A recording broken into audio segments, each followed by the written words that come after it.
Filipos, la iglesia del gozo, la primera iglesia que el apóstol Pablo plantó en Europa, guiado por una visión del famoso varón macedonio. Fue una gran bendición porque fue una iglesia que marcó una pauta importante dentro del ministerio del apóstol Pablo. Esa iglesia, que fue fundada a través de una visión, tenía tres poderes interesantes, tres poderes que toda iglesia debiera o debería tener en esta época. El primer poder que tenía la iglesia de Éfeso era el poder de la unidad. Qué interesante, aquella unidad de la cual Jesús habló durante casi todo el capítulo 17 del Evangelio de Juan. Una unidad que la misma Biblia habla allí en Filipenses, precisamente capítulo 1, versículo 27, de la siguiente manera. Dice: solamente que os comportéis como es digno del Evangelio de Cristo, para que, o sea que vaya o veros o esté ausente, oiga de vosotros que estáis firmes en un mismo espíritu, combatiendo unánimes por la fe del Evangelio.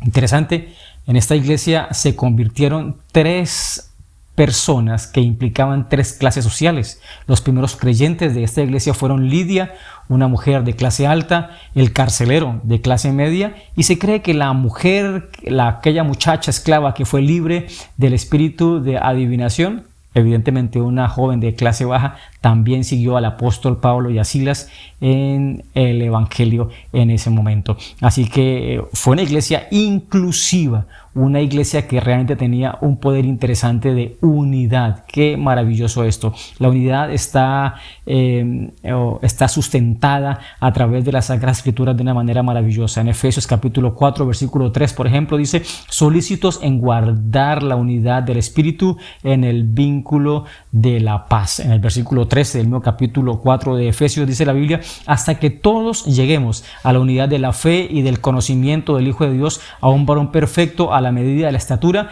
de la plenitud de Cristo. Así que el poder de la unidad es algo maravilloso dentro de cualquier iglesia o congregación. Número 2, el segundo poder que tenía la iglesia de Filipos era el poder de la adoración, el poder de poder en cierta manera glorificar a Dios a través de la adoración y la oración. Qué interesante esto.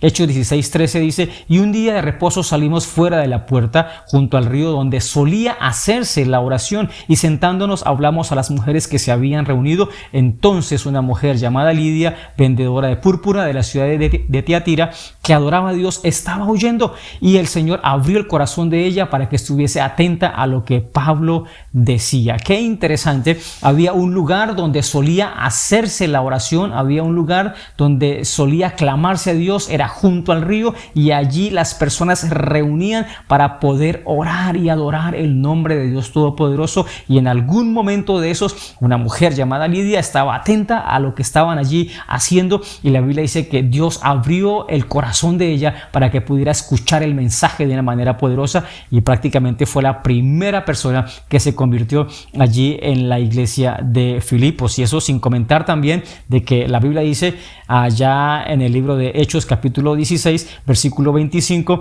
que a medianoche, orando, Pablo y Silas cantaban himnos a Dios y los presos los oían. Qué interesante esto, porque después de haber pasado un momento bastante crítico y bastante difícil, aún en medio de la prisión, Pablo y Silas adoraban, oraban, cantaban a Dios, y allí eso tenía que tener un impacto fuerte. Y evidentemente se sintió después que vino un terremoto y los cimientos de la cárcel se movieron, las puertas de la prisión se abrieron, las cadenas de todos se cayeron. Y es que la adoración tiene un resultado maravilloso en las personas. Remueve los cimientos, abre las puertas y hace que las cadenas se vuelvan pedazos y que la gente sea libre. Así que el poder de la adoración es algo maravilloso, es algo increíble en la vida de una iglesia. Qué interesante que podamos entender esto. Y número 3, el tercer poder que tenía la iglesia de Filipos era el poder de la generosidad.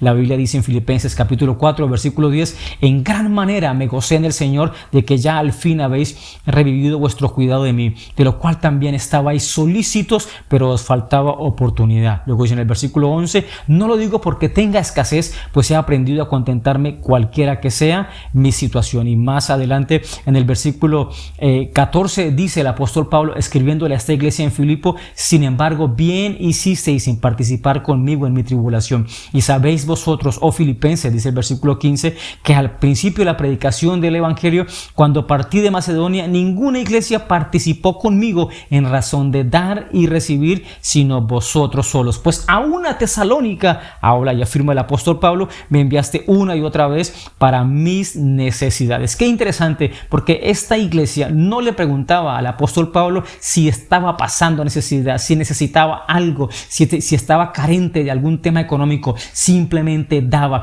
con un corazón amplio, con un corazón desprendido y con un corazón generoso. Una iglesia que diga llamarse iglesia en estos tiempos modernos debe reunir estos tres poderes que tenía esta grandiosa y maravillosa iglesia de Filipos. Tenía, número 1, el poder de la unidad; tenía, número 2, el poder de la adoración; y tenía, número 3, el poder de la generosidad. Tres poderes que hicieron de Filipos realmente una iglesia poderosa, y tres poderes que harán también de tu iglesia una iglesia maravillosa y gloriosa. Quiero que oremos en este momento para que nuestras iglesias puedan tener esos tres poderes. Padre, en el nombre poderoso de Jesús de Nazaret te damos muchas gracias. Te exaltamos, te bendecimos, te glorificamos. Te damos la gloria, la honra y el loor a ti, Señor, porque tú eres bueno, porque para siempre es tu misericordia. Señor, oramos para que nuestras iglesias, Padre Santo, tengan estos tres poderes: el poder de la unidad, el poder de la adoración y el poder de la generosidad. Que estos elementos se reúnan para que nuestra iglesia sea una iglesia inclusiva, sea una iglesia con visión y sea una iglesia con perspectiva misionera, Padre Santo. En el nombre de Jesús de Nazaret te lo pedimos. Amén y amén.